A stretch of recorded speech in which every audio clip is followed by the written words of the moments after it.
सामने पडून बाळ शंभूराजांना 5000 मनसबदार बनावे लागले।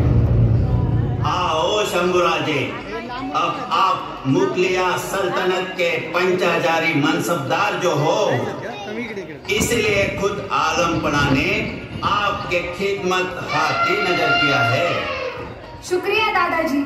क्यों शंभूराजे, हाथी पसंद आया? खान साहेब, अहो हे तर मुके जनावर, आम्हालाच काय कोणालाही पसंत येईल। पसंद तो आया होगा, पर शंभूराजे इतना बड़ा हाथी राजगढ़ पर कैसे उठा के ले जाओगे? अहो खान साहेब, हे तर बिचारे जिवंत जनावर आहे, आज नाही तर उद्या गडावर पोहोचेलच। आम्ही त्याला घेऊन जाऊ, पण आमच्या आबासाहेबांनी बांधलेले बुलंद गडकोट ते किल्ले आपण आग्र्याला कसे घेऊन जाणार? हत्तीवर का घोड्यावर? यात्रा बड़ा ही तेज तर्रार है ये लड़का। अगदी बरोबर ओळखलं। काय झालं आता काय झालं म्हणजे कोण होते काल? आप्पा होते, मोठी माणसं आली, तुला काय करणार? त्या आप्पाचं मला काय कौतुक? अरे रोज 10 किलो सोनं घालतं अंगावरती, मला काय मिळणार आहे? माझ्या घरात कशाला हाता का तमाशा? तुला नाही करणार? अरे एक दिवस काय बसलं की तुझी किरकिर किरकिर चालू लगेच। हो, मागच्या आठवड्यात बोलले, अहो ऐका ना, जरा अष्टविनायकच्या दर्शनाला जाऊन येते, मुलांना पण देते, तर बाबा काय म्हणतोय, अगो कशाला जाती? मोबाईल आहे की मोबाईल मध्ये रोज दर्शन घे, हा पैसे पण वाचतील। मग चांगलंच आहे की, पैसे पण वाचतील आणि वेळ पण वाचत।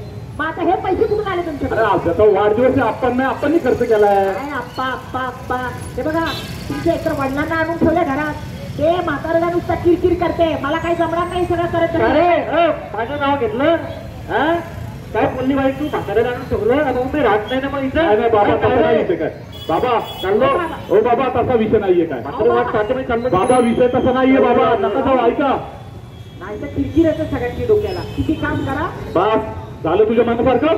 कशाला झालं तुझ्या गेले निघून ते? तुमच्यामुळे गेले, त्यांनाही माहितीये पोरगं काय करते घरात, जरा हळू नाहीये। अगं पण जरा हळू बोलली असती, त्यांना पण ऐकायला नसतं गेलं तर बरं झालं असतं। बरोबर आहे, बाईने नुसतं सहन करत राहायचं, एवढ्या वर्ष ऐकतच आले ना, आता मलाही त्रास होतोय, मुलं मोठी व्हायला लागली, कळलं पाहिजे तुम्हाला काय वागलं पाहिजे, कसं वागलं पाहिजे। अरे बास, अरे तुझी बडबड बास कर जरा, मलाही कंटाळा आला सगळ्याचा। कंटाळा आला ना मग निघून जा। बर, आता तेवढंच राहिलं होतं बघा, पोरांना घेऊन निघूनच जा, निघून जा, काय करताय? काय गरज नाही मला, काय बघत बसल्या, उठला दादा, चला। आता जर कोण बोललं पप्पा पप्पा, सांगते तुम्हाला, जाताना तरी तोंड करत शांत ठेव, जा, मला काय फरक नाही पडत, गेली तर गेली निघून। शारदा भक्त शोभती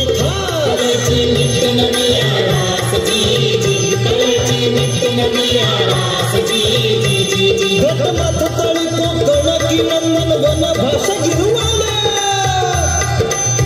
स्वर्गला वाट जणू हेवा, लाभला सामा ठेवा। जय जय महाराष्ट्र गावा, जय जय महाराष्ट्र गावा,